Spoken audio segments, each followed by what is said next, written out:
네, 떡상 얘기 참 많이 했는데 언제 우리 주가는 떡상하는지 이분께 여쭤보면 답이 좀 나올까요? 네, PCA 자산운용의 이원기 전 대표님 모시겠습니다. 어서 오십시오. 어서 오세요.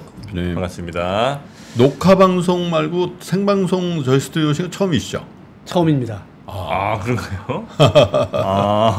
근데 네. 우리 시청자 여러분들이 이렇게 간헐적으로 나오는 이원기 대표님인데도 굉장히 뭐랄까 팬덤이 생겼다고 할까? 네, 우리 친숙함이 좀 있어요. 그렇죠. 네, 워낙 네. 이제 많이 보시는 분들이 계셔갖고 거기다 3%에만 나오시니까. 네. 아유 대표님. 전속입니다, 전속. 전소야. 우리랑도 얘기해 보셔야죠. 단독 그렇게 전속이라고 하시면 됩니다. 네. 제가 얘기했어요. 우리 이현기 대표님과 함께 오늘 우리 주식시장에 대한 이야기 좀 여쭤보고 싶은 게 많은데 지금 이제 다른 나라들 뭐 대만 어제 이제 대만도 여쭤봤는데 대만, 일본 뭐 다 사상체국가예요. 다 사상체국가예요. 유럽도 그렇고 나스닥 뭐 일본, 났죠, 독일, 프랑스, 대만 다 사상체국가인데 우리나라 개걸음이 우리랑 중국만 왜 그럴까요? 디커플링. 격세지감을 느낍니다. 이 과거에는 우리나라 주식시장이 세계 증시의 기린하였었어요. 우리나라 사람들은 잘 모르는 사실인데 몇 년도예요? 20년 전이라고 하죠. 20년 전. 그래요? 20세기 초반 또는 21세기 초반 또는 20세기 후반 그러니까 1990년대부터 2006, 7년까지는요. 펀드 매니저 하실 때 제가 펀드 매니저나 또는 애널리스트 할 때 전 세계 투자가들이 우리나라 시장을 예의주시했었어요. 그래요? 한국 사람들은 이거 잘 몰라요. 우리가 무슨 변방인 줄 아는데 글로벌 투자자들이 그때 화두가 뭐였냐면 왜 한국 증시가 코스피가 세계 증시의 선행 지표인가? 그래요? 항상 한국 주시장이 강하게 오르기 시작하고 몇 달 뒤에 딴 나라들이 따라가기 시작해요. 한국 증시가 제일 먼저 오르고 제일 많이 그랬어요. 오르고 꺾일 때도 제일 먼저 꺾이고 화끈하게 떨어지고. 근데 이 이유가 뭔가 이게 굉장히 미스터리였었어요. 저한테 그런 질문들 많이 했어요. 외국 사람들이 코스피가 자기네가 통계적으로 보니까 자기네 나라 시장 글로벌 이코노미 이 항상 리딩 인디케이터더라. 이거 왜 이러냐? 제가 고심 그때 답을 찾았어요. 다른 투자가들이 다 동의를 하더라고요. 거기에. 우리나라는 다양한 산업이 있다. 글로벌 이코노미에 센서티브한 다양한 산업으로 구성되어 있다. 코스피는. 다른 나라들이 미처 감지 못할 때 어떤 변곡점이나 터닝 포인트를 우리나라 기업들이 먼저 느낀다. 먼저 주문이 들어오기 시작한다. 경기가 침체에서 회복으로 접어들 때. 경기 회복이나 또는 좋다가 나빠지는 신호를 우리나라 기업들이 제일 먼저 감지를 한다. 대표적인 경기 관련주군요. 철강, 석유화학, 반도체 뭐. 그러니까 그때는 세계를 무대로 투자하는 투자가들이 코스피를 꼭 우리나라에 투자하려고 하는 게 아니라 자기네 나라 투자, 글로벌 투자에 참고를 하려고 굉장히 면밀하게 모니터를 했었어요. 그때 우리나라 증시는 세계 증시의 기린하 같은 느낌이었어요. 지금은 미아 같은 느낌이에요. 미아. 잃어버렸어요? 그때는 선도 국가였는데 지금은 뭐 이거 뭐라고 하면 나고자? 다른 나라들이 20% 오르면 한 마지못해 2, 3% 따라 올라가죠. 다른 나라가 5%만 떨어지면 우리나라 20% 떨어져요. 이렇게 언더퍼폼하기 시작한 지 10년이 넘었어요. 10여 년 전부터 우리나라 증시는 세계 금융시장에서 미아에 뒤안길로 사라지고 있다. 왜 그렇게 해도 10년, 20년 전에는 괜찮았는데 10년 전에 왜 뭐가 본질적으로 바뀐 거예요? 10여 년 전 제가 누차 말씀드리듯이 한 15년, 10년 그 무렵 어딘가 우리나라의 우기를 승천하던 우상향 기운이 꺾여버렸어요. 15년 전에 금융위기 때인데 2007년 금융위기가 우리나라의 피크 같은 느낌. 그리고 그 후에 몇 년을 골든타임을 놓쳐버린 느낌. 그때부터 우리나라의 한국민들의 정신세계와 행동이 조금씩 퇴행한다는 느낌. 네, 그때 한 말씀드린 게 돈독이 올랐다. 일보다는 먼저 일단 돈. 네? 모든 의사결정과 행동의 판단 기준이 돈이 돼버린 나라. 개인들이 그런 풍조에서 자유롭지 못하고 모두들 돈을 따라다니는 황금만능주의가 지배한 나라가 되다 보니까 사회 자원의 배분이 매우 왜곡되게 돼버렸어요. 사람들이 다 돈 잘 버는 직업으로만 몰려가니까 이공계 인재들이 배출이 안 돼요. 다 의사되죠. 다 의사 되려고 그러고 우리나라 지금 제 느낌에는 반도체 산업에서 헤게모니를 잃어버리고 있는 것 같다. 별로 안 가죠, 인재들이. 제가 10여 년 전부터 전자공학과에 인재들이 잘 안 온다는 얘기를 들었어요. 좋은 사람 몰려가지 않는 산업이 잘 될 리가 없습니다. 이거 우리가 아주 뼈아프게 생각을 해봐야 돼요. 요즘 누가 화공과를 가고 누가 재료공학과를 가고 누가 조선공학과를 가요? 돈 잘 버는 직업, 의사, 변호사, 공무원으로만 사람들이 몰려가다 보니까 공무원 돈 잘 버는 건 아닌데 어쨌든 편한 거죠. 눈에 안 보이는 돈이 있잖아요. 그리고 또 공무원하다 그만두면 또 크게 예우가 있잖아요. 예우. 오래 가잖아요. 그런데 산업 현장으로 좋은 사람들이 안 가는 현상이 벌써 20년 가까이 진행되고 있거든요. 그 후유증을 지금 우리나라 산업들이 겪고 있어요. 산업의 경쟁력이 급격하게 쇠락하고 있다. 지금 우리나라에서 국제 경쟁력이 있다고 주장되는 산업이 이제 몇 개 안 남았는데 반도체가 흔들리고 있는 것 같아요. 엔비디아, TSMC, 미국, 일본의 도전, 암의 등장, 삼성전자, 하이닉스가 요새 뭘 하고 있는지 잘 모르겠어요. 그래서 우리나라 주시장이 미아가 된 수밖에 없는 그게 첫 번째 이유 그거. 두 번째는 그럼에도 불구하고 그런 걸 감안하더라도 주가가 너무 싼데 그 이유는 상장 기업들이 투자자 알기를 봉으로 알고 있는 거 아닙니까? 자기들이 기업 공개해서 증자하고 CB, BW 발행해서 어마어마한 돈을 증시에서 조달해서 이렇게 멋지고 좋은 회사들이 됐는데 이제는 잉여 현금 흐름이 엄청나게 쌓이는데 투자가들한테 그 고마움을 보상을 전혀 안 하고 있다. 배당에 너무 인색하고 자사주 매수에 너무 인색해서 항상 명분은 위기에 대비해서 현금을 쌓아둬야 된다. 그 거짓말이 이제 안 속습니다.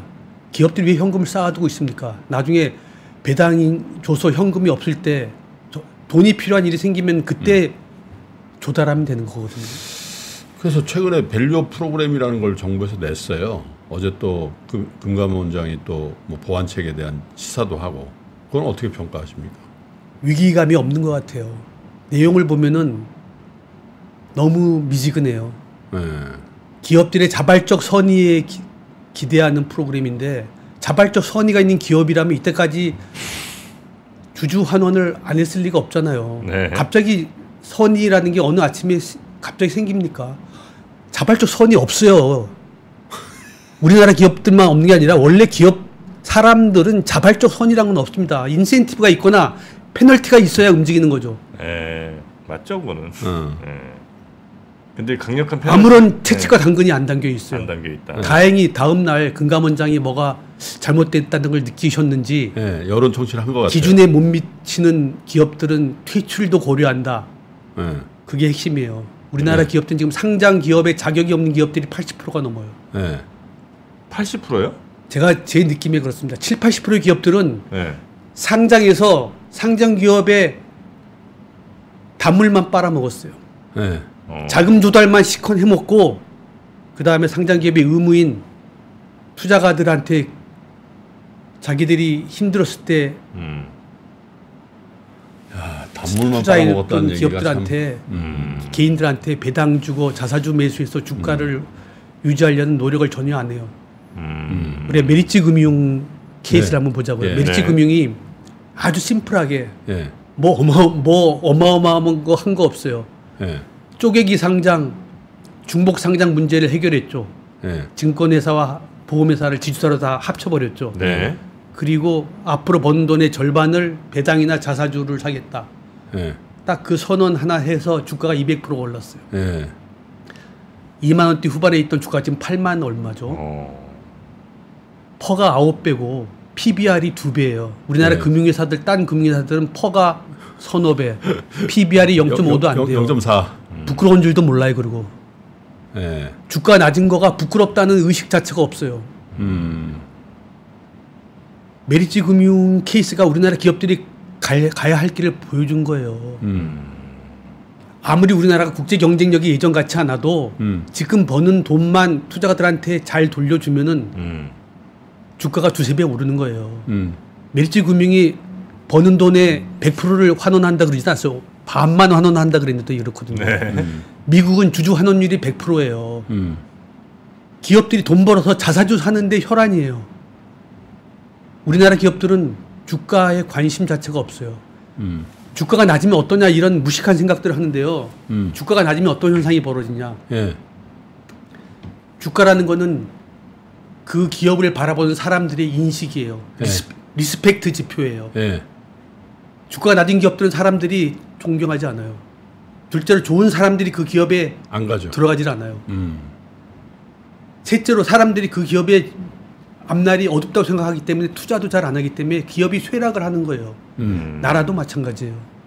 주가가 너무 싸게 오래 지속되면요. 사람들이 아 우리나라 경제의 앞날이 어둡구나. 자신감을 잃어버려요. 자신 있는 투자도 안 하고 창업도 안 하고 소비도 안 해요.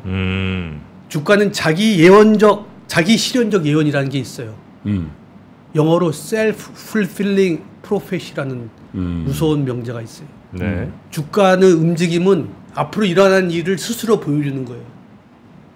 주가가 이렇게 딴 나라보다 형편없이 뒤처지는 나라는 앞날이 어두울 거라는 거를 주가가 예언하는 건데 주가가 이거를 우리가 빨리 되돌리지 않으면요. 우리나라 자본 시장의 미래는 물론 자본주의의 미래도 어둡습니다.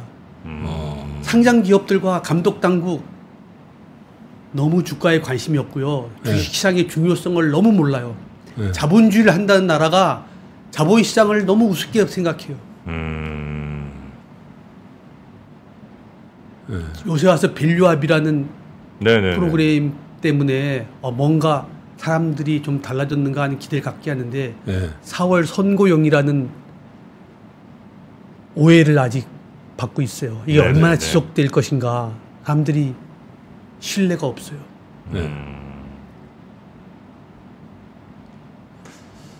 투자자 보호에 관심 없는 기업들은요. 상장을 유지시킬 이유가 없어요.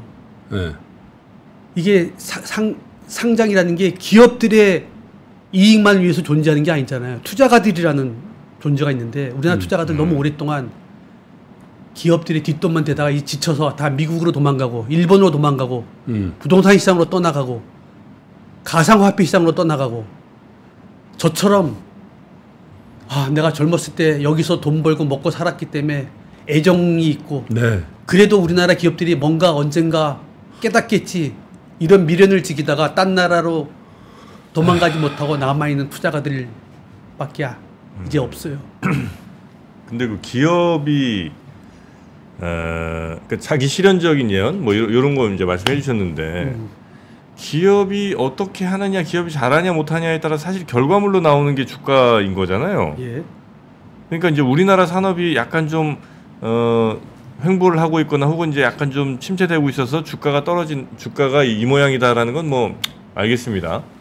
근데 주가가 이 모양이니까 이 나라의 경제가 혹은 뭐 이 나라의 산업들이 이렇게 꼬꾸라질 거라는 거는 그거는 좀 앞뒤가 바뀐 게 안 맞는 것 같죠. 선반영하죠. 선반영. 주가는 기업할 때 결과물인 것 같잖아요. 근데 이게 서로 영향을 뭐 줄 것 같긴 하는데. 우리가 테슬라라는 회사가 주가가 저렇게 폭등 안 했으면은 테슬라 자동차를 저렇게 많이 사겠습니까? 주가라는 건요. 묘하게도 살아있는 생명체 같아요. 주가의 움직임이 사람들의 행태를 바꿔요. 주가가 너무 낮은 나라는요. 사람들이 그냥 관심이 없고 의욕이 없고 자신감이 없고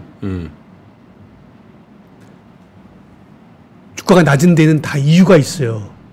주가는 주시장 우리한테 항상 어떤 메시지를 던져주는 거예요. 네. 주가가 오를 때도 떨어질 때도 높을 때도 낮을 때도 우리한테 어떤 메시지를 던져주면서 우리가 주가가 이렇게 떨어지는 이유를 빨리 좀 알고 고쳐라고 이런 메시지 던져주는 거예요. 신호를. 근데 우리는 그 신호를 이해를 못하고 있는 거예요. 10여 년 전부터 우리나라 주시장이 다른 나라보다 훨씬 뒤처질 때 빨리 뭐가 잘못됐구나. 과거에 길이나 한국 증시가 더 이상 아니구나. 한국이 달라졌구나. 부정적으로 달라졌구나. 그 이유가 뭔가 고민을 해야 돼요. 근데 우리는 주가가 떨어지면 항상 뭐 핑계를 댔습니까? 미국 금리 때문에 주가가 떨어졌다? 미국이 금리를 올려서 말도 안 되는 거짓말이에요. 미국 제로금리 때 우리나라 주가 올랐습니까? 지금 미국은 금리가 5.5예요. 5.5인데 저렇게 주가가 날아가는데 이게 미국 금리 때문에 주가가 오르고 떨어지는 거 아닌 거 5초만 생각하면 알 수 있어요. 5초. 우리가 제로금리 때 미국이 제로금리 때 주가가 못 올랐는데 다시 5% 금리를 미국이 막 낮춘다고 주가가 올라가겠어요? 아무 관계없는 얘기를 계속하고 있어요. 또 뭐 공매도 때문에 주가가 떨어진다고 주장하는 사람들이 많았죠. 미국은 공매도가 없어서 주가가 올라갑니까? 미국 공매도 우리나라 10배가 더 많아요. 미국이. 불법 근데.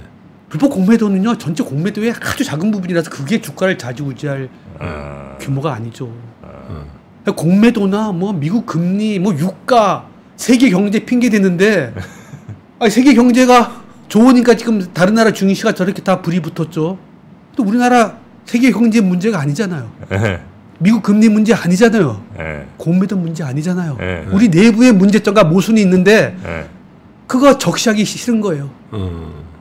우리의 불편한 진실을 바로 바라보기 싫으니까 자꾸 딴 데 핑계를 대요. 미국이 금리만 내리면 우리나라 주식시장 좋아질 거다? 개뿔. 미국이 제로금리가 5년 지속될 때 우리나라 증시 계속 기었거든요. 그러네. 근데 왜 이렇게 금리 얘기를 많이 한 거예요 도대체? 할 말이 없으니까. 잘 모르니까. 핵심을 모르니까. 그래요? 우리는 우리나라가 산업 경쟁력이 약해지고 있는 가슴 아픈 현실. 또 인구가 줄어들고 있는 엄혹한 현실. 그럼에도 불구하고 상장 기업들이 주주 이익 보호를 개무시하는 이 분노할 만한 현실.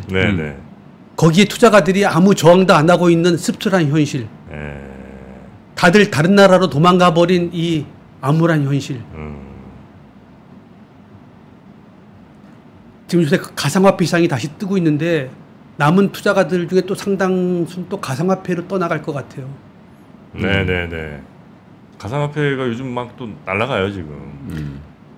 우리나라 증시는요 자본주의 꽃이 주시장인데 지금 우리나라 자본주의를 발목을 잡는 존재로까지 전락해버리고 말았어요. 주시장이? 예. 주시장이 우리나라 자본주의의 발목을 잡고 있어요. 발목을 잡는다고요? 왜냐하면 주식 투자해서 재미를 못 보고 손해를 본 사람들이 우리나라 기업들을 사랑할 수가 없어요. 그렇죠. 우리나라 경제에 대해서 자신감을 가질 수가 없어요. 그렇겠죠. 투자만 물리고 깨지니까 우리나라가 뭐가 잘 안 되는 나라구나. 그렇죠. 저주하고. 우리나라 지금 우울증이 지배하고 있다 그러잖아요. 그 우울증의 많은 부분은 주식 투자에서 기인한 거예요. 뭐가 잘 안 돼.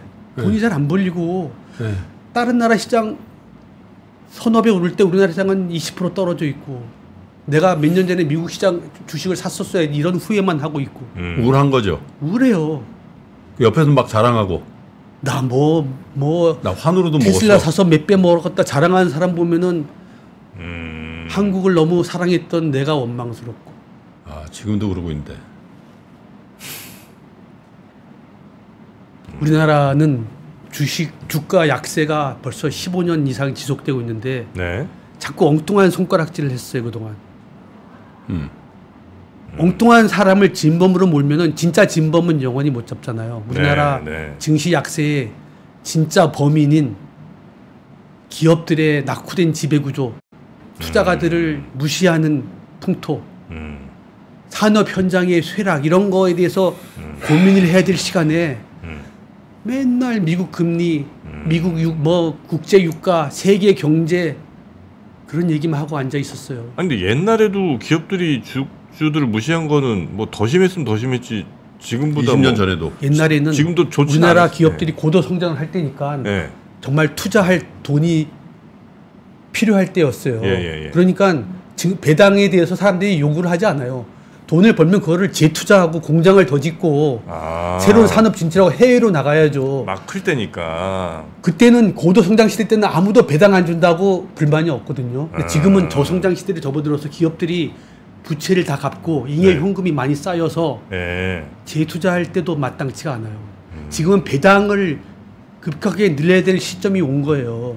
옛날이랑은 다른 환경이거든요. 근데 이제 기업들은 옛날처럼 그냥 계속 돈 벌면 쌓아놓기만 하고 또 이걸로 엉뚱한 짓 하려고 하고 뭐 이렇게만 한다 그러니까 이거죠. 이게 자기 돈이라는 생각 때문에 주주들한테 주는 거를 아까워하고 지금 우리나라 주주 환원율이 20%대인데 전 세계 중국도 35%가 넘어요. 주주 환원율이. 네.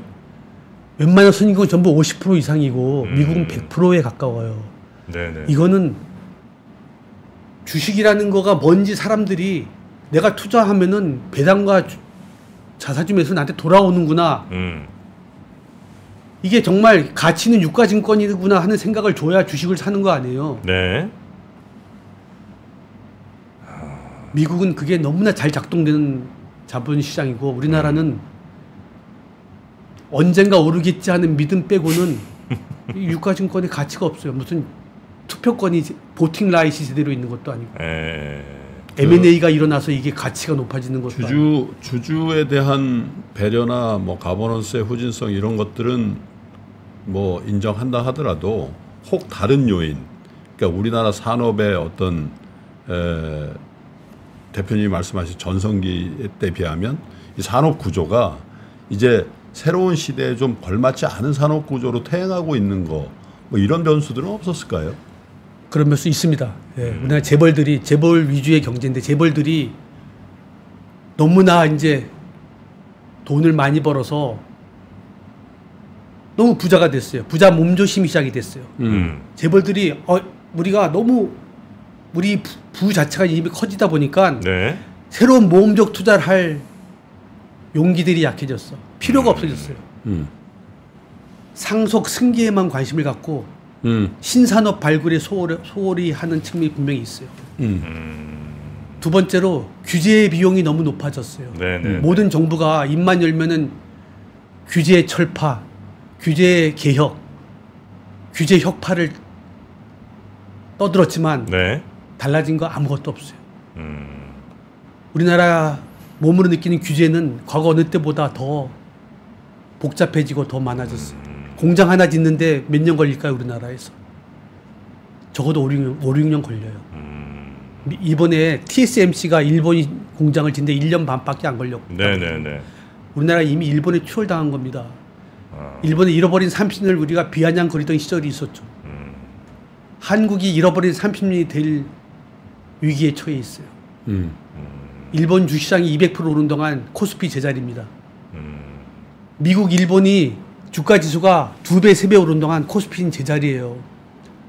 이거 너무 심각한 현상이에요. 원인은 우리 내부에 있어요. 미국 금리에 있는 게 아니고. 바꿀 수 있어요? 바꿀 수 있어요. 어떻게 하면 돼요? 이번 밸류업 프로그램을 정말 혹독한 터닝 포인트로 삼아서 상장 기업의 의무를 다하지 않는 회사들을 퇴출시키는 겁니다. 어제 얘기했어요. 금감원장 얘기한 거 립 서비스가 아니길 정말 바래요.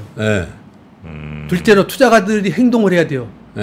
그런 주식 사면 안 되고. 투자 유니버스에서 어떤 기업에 투자할 것인가를 고민할 때 첫 번째 기준 주주 환원에 관심이 없는 회사를 아예 배제해 버리죠. 아무리 산업이 좋고 아무리 미래 전망이 좋다 그래도 투자가를 우습게 하는 회사는 아예 쳐다보질 말자. 주주 환원에 관심 있는 회사 중에서만 투자 유니버스를 투자 포트폴리오를 구성하자. 주주를 정말 무시하는 회사들은요, 투자가들이 단합해서 경영진을 바꿔버리자. 그래서 주가의 지분의 의결권 가치를 높여가자. 지금 우리나라는 의결권 가치도 없고 배당 가치도 없으니까 주식이 그냥 개인들끼리 사고 파는 트레이더블 인스트루먼트 이상의 그러니까 도구라는 거죠, 그냥 기분의 그 센티먼트에 따라서 사고 파는 종이 조각 이상의 의미가 별로 없어요. 배당 찔끔 나오고 주총장에 가서 의결권은 의미도 없고 한국 자본주의가 성숙해서 선진국이 됐는데 자본시장의 수준은 어느 나라보다도 후져요. 이 메커니즘을 고치지 않고 미국이 금리만 내리기 시작하면 주가가 많이 오르겠지. 아니 제로금리 시절을 5년 동안 못 오른 주가가 이번에 내린다고 왜 갑자기 주가가 올라갑니까? 근데 정책도 회사의 팔리시, 회사의 뭐 퇴행적인 주주 정책이나 뭐 이런 것들에 대한 문제 제기도 꾸준히 해오주셨고 뭐 저희도 그런 말씀 많이 드렸어요. 우리 투자자들은 잘하고 있습니까? 투자가들이 증시가 정상적으로 안 오르니까 투자가들의 행태도 정상적인 행태가 안 나와요.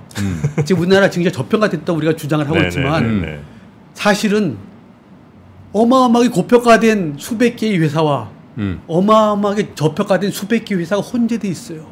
두 개밖에 없는 거예요. 두 개밖에 없어요. 리저너블한 시장은 없고. 제가 우리나라 상장 기업들을 이렇게 쭉 하나하나 보면요,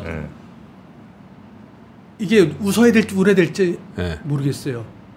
매출액이 몇백억 또는 1, 2천억에 불과한 회사 시가총액이 수조 원, 심지어 1, 20조 원 가는 회사들이 질비해요. 어이가 없어요. 어이가. 그런데도 어마어마한 거래량을 동반하면서 주가가 유지가 돼요. 수많은 개인들이 거기에 달라붙어 있는 거야. 이건 뭐 이제는 거품이라고 욕할 수도 없을 정도로 딱 자리를 잡았어요. 매출액 1,000억, 순이익 마이너스 50억, 시가총액 8조. 이런 기업들이 너무 많고 유튜브에 보면 그런 기업들이 앞으로 몇 배 더 오른다고 주장하는 꽤 이름난 사람들이 너무 많아. 그거 갖고 조회수와 광고로 돈 벌어먹고 있어요. 앞으로 우리 지금 공매도 금지됐잖아요. 이런 현상들이 계속될 것 같아요. 공매도가 금지된 상황에서는 더 이상 겁날 게 없어. 유튜브를 통해서 추종자만 몇만 명 모으면요, 몇 조짜리 시가총액 회사 만드는 거 간단해요. 전부 거기에 혈안이 돼 있고 정상적인 투자는 기관들도 손목이 묶여 있고 발목이 묶여 있고 개인들 상당수는 다 해외로 떠나갔고 정상적인 투자는 실종이 됐어요. 아니 그러니까 이거 개인들도 사실 뭐 돈 잘 버는 회사가 주가가 잘 가주면 그 회사 사고 싶죠. 근데 지금까지 수많은 경험을 통해서 돈 잘 벌고 차근차근 뭐 이런 회사가 주가가 가는 게 아니고 안 오르니까. 그러니까 사상최대 시점에 그러니까 지난 10여 년이 우리나라의 슬픈 역사예요. 사람들이 정상적인 투자로 안 되겠구나 하는 잘못된 믿음을 심어줬어요. 딴 나라로 가거나 비정상적인 투자를 해야 되겠구나. 아니 화끈하게 비트코인 하거나. 그리고 무슨 에코프론가 뭔가가 보여줬거든요. 막 수십 배 이유 없이 오른 주식이 몇 개가 나오다 보니까 어떤 새로운 주식이 움직이면 이것도 그럴 수 있을 거라는 생각을 안 할 수가 없잖아요. 이제 그게 하나의 미미 현상으로 증시의 큰 흐름으로 자리를 잡았어. 저는 증시가 조금만 분위기가 좋아지면요, 이런 개별 종목의 버블성 폭등이 우리나라 증시의 대세가 될 것 같아서 불안하기도 해요. 거기에 맞설 수 있는 그런 거를 억누르고 정상적인 투자로 사람들을 끌어들일 수 있는 계기가 이 밸류화 프로그램이거든요. 이렇게 미지근한 내용 말고 정말 제대로 된 내용으로 끌어가면요, 우리나라가 다시 가치 투자가 주주가 될 수 있는 좋은 기회는 생겼어요. 이건 정부가 맘만 먹으면 할 수 있는 거예요? 정부가 마음을 먹는 거가 중요한 게 아니라 핵심을 알아야 돼. 핵심을. 좀 알려주세요. 그럼 핵심이 지금 말한 상장 기업들이나 지배주주나 최대 주주가 자기들의 이기심과 자기들의 주주 환원을 안 하는 이유들이 다 있단 말입니다. 그걸 없애줘야 되거든요. 배당을 내서 자사주를 사서 주가가 오르면 나는 뭐가 이득이지? 상속세만 높아지는데. 나는 어차피 이 주식 팔 거 아닌데 나는 이득이 없구나. 주가가 오르는 걸 반기질 않아요. 좋아하질 않아요. 아, 경영자들이 경영자가 아니라 지배주주가. 네네네네. 월급장의 경영자는 좀 다르겠죠. 네네네네. 지배주주가 소위 오너란 존재들이 주가 오르는 걸 은근히 바라질 않아요. 자기들의 이익과 상치되는 면이 많아요. 네. 그런 제도나 법규나 세금 제도 이런 거를 바꿔줘야 되죠. 네네네네. 그런 거를 하고 대신 그걸 제대로 지키지 않으면 아니면 쫓아내야 돼요. 쫓아내야 돼요. 상장 폐지를 시켜버려야 돼.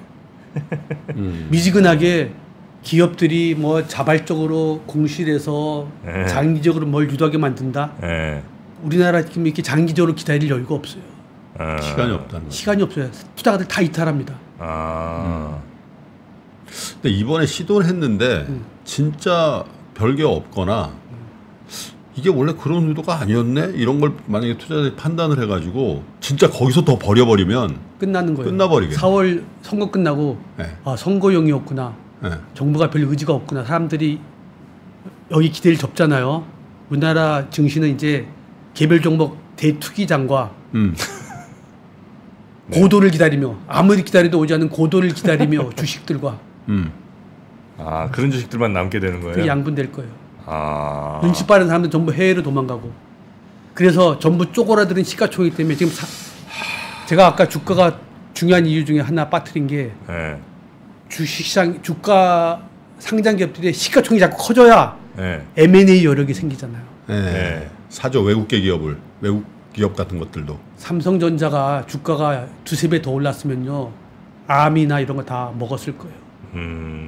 엔비디아도 살 수 있었어요.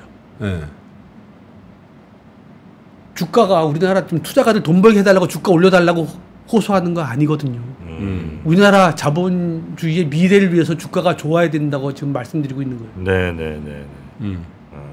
우리나라 기업들이 제값을 받았으면요 현대차가 이미 딴 나라 주요 자동차 회사 두세 개 인수했었을 거예요.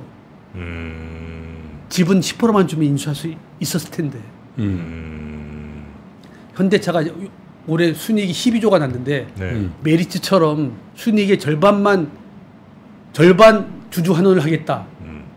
그럼 1년에 6조씩 환원하는 거 아니에요? 네. 그러면 메리츠 퍼나 PBR 멀티플로 대입하면 현대차는 시가총액이 100조가 넘어 있을 거예요. 그러면은 20-30조짜리 해외 자동차 회사 막 인수할 수 있었을 거예요. 우리나라 골든타임 놓친 거예요. 밸류화 프로그램 시기가 좀 늦었어요. 이번에 제대로 해야 되네요. 제대로 해야 되는데 시작이 너무 내용이 빈약해요. 약해. 빨리 그냥 튈 준비하는 게 나을까요? 개인들은? 예? 튈 준비할까요? 우리나라에 대한 미련을 버리고 도망가라는 조언을 어떻게 하겠어요? 저는 마지막까지 남아서 우리나라 시장을 지키겠습니다. 이 대표는 올 한국 주식이야. 저는 해외 주식 투자를 안 했어요. 전혀 안 하는 게 내가 명색이 한국 주식 전문가인데 해외로 간다는 게 자존심이 용납치 않았고 둘째로는 그래도 우리나라 기업들이 뒤늦게라도 캐치업을 한다는 미련이 있었거든요. 계속 기다린 거죠. 제가 바보 생각을 했던 거죠. 고도를 기다리셨네. 아직도 미련을 완전히 버리진 않았어요. 네. 최근에 자동차 주식이 올랐잖아요. 네네. 저는 그래도 현대차가 대기업 중에서는 주주 환원의 행보가 의미가 좀 있다고 생각해요. 현대기아차가 어느 날 마음 먹고 정말 주주 환원을 제대로 하기 시작하면은 주가가 훨씬 더 오를 수 있다고 생각해요. 대부분의 삼성전자도 그렇고 하이닉스도 그렇게 그런 마음만 먹으면 모든 게 마음 먹기에 달렸는데 그 마음 먹는 게 심플한데 너무 여러 가지 잔머리 굴리는 이기적인 동기들이 있는 거예요. 그래서 대표님이 자주 좀 오셔야 돼요. 그러니까 오늘 보세요 벌써 댓글을. 댓글이 많이 달리고 있네요. 뚫렸대요. 뚫렸어. 완전. 속이 뻥 뚫리셨어요. 뻥 뚫렸대. 뻥. 저는 한때는 제가 막 글도 쓰고 떠들면은 조금이라도 세상이 변하겠지 하는 생각을 하셨는데 낙관적 진보주의가 있었는데 어느 순간 포기. 세상은 변하지 않는다. 세상은 나를 위해서 움직이는 게 아니구나 하고 약간 맥이 빠졌어요. 아이고. 그래도 뭐 꾸준히 그래도 뭐래도 하나 해야 되지 않겠습니까? 그래서 한 달에 한 번 정도라도 저희 3프로TV 함께 해주시면 나한테 맡겨놔. 내가 다 생각 있어. 그러나 대한민국 항상 코너에 몰리면 위기에 몰리면 배수의 진을 치고 뭔가를 만들어내는 돌파력 저는 거기에 마지막 기대를 하고 있습니다. 이번에 딴 나라들 주가 날아가는 걸 보고 우리나라 뒤처지는 거 보고 상장 기업이나 감독 당국이나 투자가들 모두들 이를 악물고 한번 알겠습니다. 대한민국 캐치업 프로그램을 한번 가동을 해보자고요. 함께 하시죠. 네. 저희도 하여튼 각성하고 열심히 더 해보겠습니다. 네. 우리 대표님 PCA 자산운용 이원기 전 대표님 모시고 오늘 정말 좋은 말씀 들었고요. 앞으로 정기적으로 좀 모셔보도록 하겠습니다. 제가 진행하는 저녁에 모시려고 그래요. 근데 김 대표님 아침 진행 안 하시면은 그 감미로운 목소리와 예술적인 진행 솜씨를 정프로 컨디션이 안 좋을 땐 제가 좀 오고 정프로 또 밴쿠버 집에 갈 때 또 오고 또 저녁 시간에 또 계속 계시니까 그 자리에도 가끔 오고 그럴 거예요. 자, 우리 함께해 주신 이원기 대표님 대단히 고맙습니다. 감사합니다. 네, 고맙습니다. 네.